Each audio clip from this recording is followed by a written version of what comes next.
Namaste, I am Dr. Jessie John, Assistant Professor, Department of Anatomy, Faculty of Homeopathic Science, Jyoti Vidyapith Women University.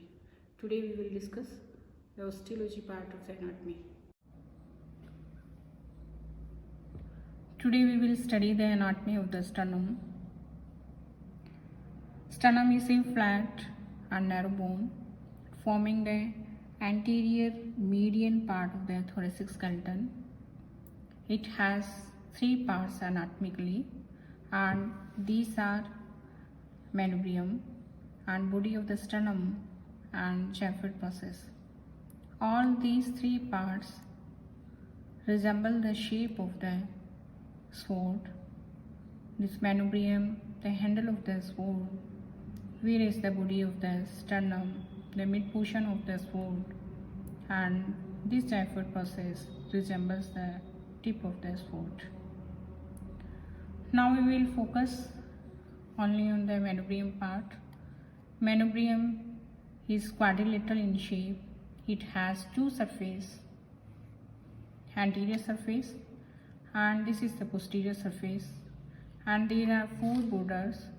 This is the superior border, inferior border and two lateral border, right and left lateral border. On superior border there is a notch. This notch you can see here. This notch is called jugular notch, suprasternal notch, interclavicular notch, and either side of this notch there is clavicular facet for the articulation with the medial end of the clavicle. This is the saddle variety of the joint and form the sternoclavicular joint. Now we will see the inferior border. Inferior border articulate with the sternal body and form the manubriosternal joint. This is the secondary cartilaginous joint. Now we will see the lateral border. On the upper part of the lateral border there is a facet for the articulation with the first costal cartilage and form the first sternocondyle joint. This is the primary cartilaginous joint. In the lower part of the lateral border there is demifacet. This demifacet together with the demifacet present on the lateral border of the body of the sternum constitutes a complete facet for the articulation with the second costal cartilage and form the second sternocondyle joint. Now we will see the anterior surface. Anterior surface convex side to side and concave above downwards. Now we will see the posterior surface. Posterior surface is somewhat concave.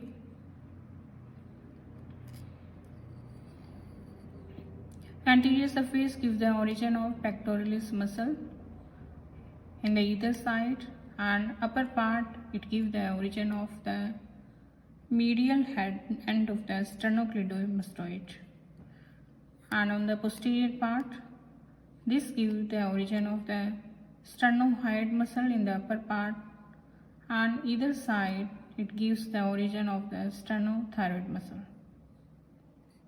Now we will see the body of the sternum. Body of the sternum has two surfaces, anterior surface and posterior surface, and there are two lateral border. This is the right lateral border and this is the left lateral border. There are two ends. This is the upper end and this is lower end. Upper end, at the upper end it articulates with the manubrium and form the manubriosternal joint. This is second cartilaginous joint. Here it articulates with specific angle.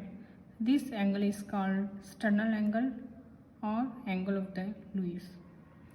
Here in the lower part it articulates with the Gifford process and form the Giffey sternal joint. this is a primary cartilaginous joint. Here we see on the anterior surface there are some transverse ridges. This demark the fusion of the sternibri. On the transverse ridge, at the end of this, there are facets for the articulation with the costal cartilage and form the sternochondral joints. So there are third, fourth, fifth, sixth.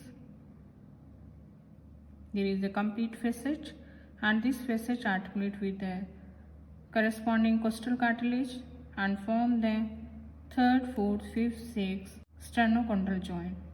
These all are the plain variety of the synovial joint. In posterior part, we will see here it gives the origin of the sternocostalis muscle in the lower part. Now we will see the xiphoid process. Xiphoid process is the smallest part of the sternum, and sometimes it is bifid and perforated, and there are two surfaces. This is the anterior surface here, and this is the posterior surface. This is the tip of the xiphoid process, and there are two lateral borders. Anterior surface gives the attachment of the aponeurosis of the external oblique muscle and internal oblique muscle, and posterior surface gives the origin of diaphragm muscle, and in the lateral border they gives the attachment of the aponeurosis of the internal oblique muscle, transverse abdominis muscle, and this tip of the xiphoid process gives the attachment of linea alba. So this is all about the sternum.